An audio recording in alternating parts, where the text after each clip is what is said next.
Is diet and exercise enough for weight loss? No! I'll tell you why today.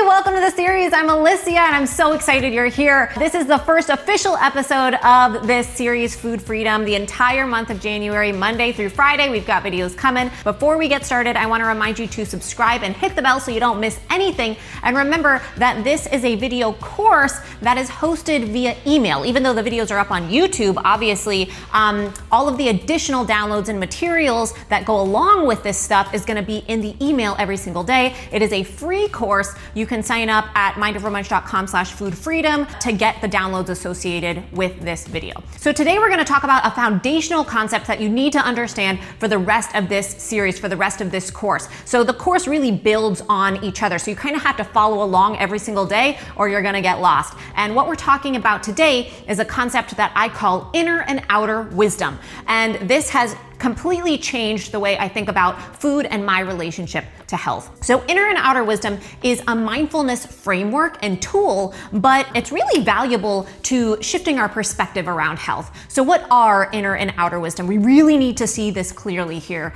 to move forward. So if this is you, most of what we get caught up in tends to be outer wisdom related. Okay, so information about food, nutrition, exercise, knowledge about what foods we should or shouldn't be eating, things like calories, nutrients, different diets, pretty much external tools and information. Inner wisdom, so inner, now it looks like a cross, but inner wisdom is something that we have to tune into individually. And most often these things are overlooked. So things like how hungry we are, how full we are, how flavorful a food is, how we use food to comfort, relax, celebrate, knowing our eating triggers, our emotions, our thoughts. I mean, I was very much not connected to my inner wisdom. And now I look back and I see how much that got in the way of my goals and health, and especially with weight loss. So with inner wisdom, pretty much only you can know that inner wisdom. It's like knowing if you like the taste of a food. Do you like cilantro? Some people love it, some people hate it. No one else can tell you if you like it. Or knowing if you walk into a room and it's 72 degrees. To you it might be hot, to me it might be cold. Only you know, that's your inner wisdom. So when we say or hear, listen to our body, we say that all the time, but most of us don't really know what that means or how to do it. Alicia, do you hear me?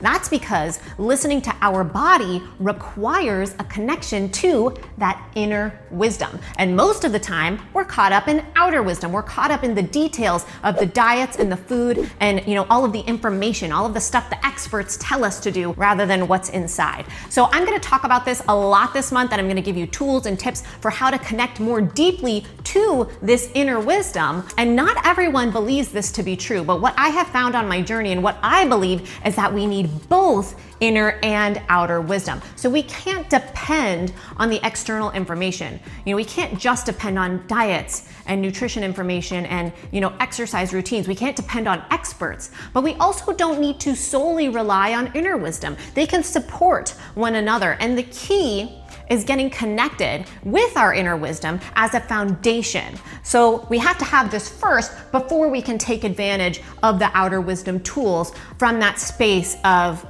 clarity and intention. This is really what it means to take responsibility for our health. Right now, we turn to doctors and experts. We're told to, but we really need to turn to ourselves. We can learn from doctors and experts and, external sources. We can hear what they have to say, but no one can be an expert of you more than you. So you have to get to know you to find the confidence to listen to your body, to tune in, to learn how to do it and how to trust yourself. Then if you can do that, you won't feel you need to blindly listen to anyone else or have anyone else to give you an eating plan. Mind Over Munch, until this last year, 2020, really had focused primarily on the outer wisdom. Most of the videos were about recipes, ways of eating, diets, nutrition. And again, there's use in that, but I didn't personally make progress on healing my relationship with food until I stopped looking outside for all of the answers and I turned to myself. And that's when I strengthened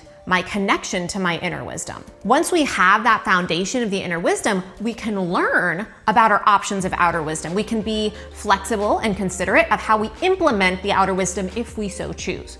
It really helped me become less stressed out, more patient and adaptive, and my experience with food and health became a lot more peaceful and easy, and even with health and weight loss. So it's sort of like I've been trying to come up with an analogy for inner and outer wisdom for like months, and I have one that sort of works. It's still not perfect, and maybe you guys can help me. But what I've come down to is, well, let's see if you can see what this is.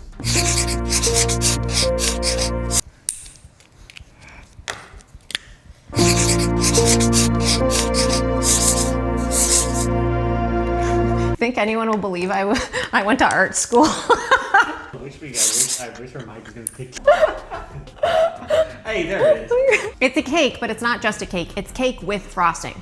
Okay, bear with me. So inner and outer, this is the best analogy I can come up with. Inner and outer wisdom. Inner wisdom is the cake. Outer wisdom is the frosting on the cake. So the cake itself is what makes a cake a cake. You know, the foundation of the cake is all you really need to enjoy the cake. Now, most people are gonna say that cake tastes better with frosting. I'm not a huge frosting fan, but I know like Christian prefers frosting, for instance. So outer wisdom is the frosting. You wouldn't, for instance, eat frosting usually on its own. Some of you might, but you're not usually gonna go to the store and buy a tub of frosting and just eat it. Maybe if you have the tub of frosting there already from frosting a cake, right? But usually the outer wisdom, the frosting on its own, it doesn't do much without the foundation of the cake. What's really important for the integrity is the cake structure itself. So the cake is the inner wisdom, the frosting is the outer wisdom. Now, when is it best?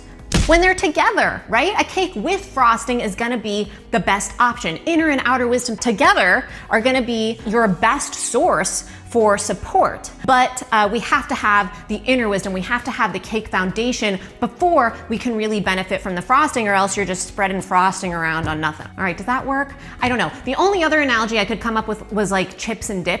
So like, you know, you eat chips and you can eat them on their own, but that would be the inner wisdom. And then you could dip it in like guacamole or salsa. That would be like the outer wisdom, but you probably wouldn't eat guacamole and salsa on their own. I don't know. If you have any other analogy ideas for this inner outer wisdom framework, put them in the comments and let me know, because I've been trying to crack it, but that's the best I can do for now. Okay, so ultimately, this comes down to what I touched on in the first video last week, which is be, do, have. We have to, we get caught up in being human doings these days. We're trying to get what we want to have by doing, but it's be, do, have. We have to be human beings and then do from that place of being to have. So if our have, the goal we want is to heal our relationships with food or to achieve weight loss or whatever it may be, we can't just do, we have to be. The be is the inner wisdom. So just think like order of operations, just like order of operations like a math thing, isn't it? PEMDAS. I have the worst handwriting. This is gonna be a nightmare all month, but okay. So you have a be, do, have, you need inner, then you need outer, and then you become whole. Joe gonna make that better. Pretty much what I want you to take away from this is we have to heal from the inside out. So if you're someone who thinks you need a specific diet or a way of eating, if you love to try all the diets, or if you think, this worked for a while, but now it's not working, I totally hear you. I was there. And it means probably there's an imbalance, in a higher focus on outer wisdom than inner. This month, I'm gonna help you zoom out so that you can tune into your inner wisdom and get to know yourself a little bit better and hopefully find that confidence. And ultimately, I hope it can bring you more peace. That's the goal. But this is a process. None of this is gonna happen overnight or even in a week or a month. I mean, it's a journey, and for me, it's been years and I'm still learning, but I hope I can share what I've learned so that you can, cut through some of the crap that took me a while to figure out. So what I ask is that you go through this journey, or at least during this month, is that you just notice any attachments to outer wisdom? So that might look like food rules. Are you attached to rules about when you're supposed to eat, how much you're supposed to eat, what kinds of foods are allowed or not? Are you attached to dieting? Are you attached to other people's opinions on health? I'm not asking you to change anything or do anything, just notice. And then when you notice it, just ask, what would it mean to let go of that? What would it mean, to go out to dinner and look at a menu without your food rules? What would it mean to say to yourself, okay, I want to lose a few pounds after the holidays, and what would it mean to not do that through restrictive dieting or over-exercise? Just get curious about it. That's the first step. I'm going to talk so much more about the next steps. Don't worry. For now, just take this in. Share this video. I ask for this whole series. I really want to help people, heal their relationships with food because it's brought me so much peace. So if you know someone struggling with this, it would mean so much to me if you would share it with them, and then we can really create this community that can go through this together. And I hope that you'll use the comments as a space to kindly communicate, share today a piece of inner wisdom that you've learned about yourself. Just as a reminder, I touched on this last week, but my new course, which is Mind Over Meal Prep, is open this week for enrollment. It's teaching meal prep through the lens of mindfulness. And this series on YouTube and email is free. And if you want to support this series and you're interested in mindfulness and meal prep, then, enrolling in that course is a great way to support this free series. So that's it for now. This month, we are getting so serious about how really, for the first time, I am seeing that it's all a matter of mind over munch.